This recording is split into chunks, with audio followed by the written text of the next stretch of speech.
দুটি শালিক পাখি আটকে আছে।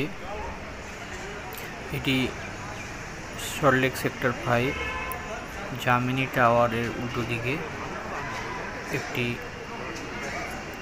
বিল্ডিংয়ে কাঁচ এবং দেওয়ালের মধ্যখানে দুটি শালিক পাখি আটকে রয়েছে দুদিন ধরে। অনেক চেষ্টা করেও এই পাখিগুলিকে বের করা যায়নি।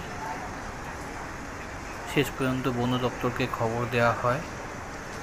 বন দপ্তরের কর্মীরাও অনেক চেষ্টা করেও এদের বার করতে পারেনি।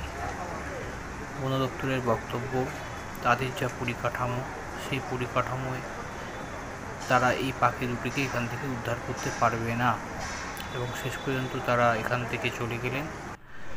পাখি দুটি দুদিন ধরে এই অবস্থাতেই এখানে আছেন। যদি কোনো ব্যক্তি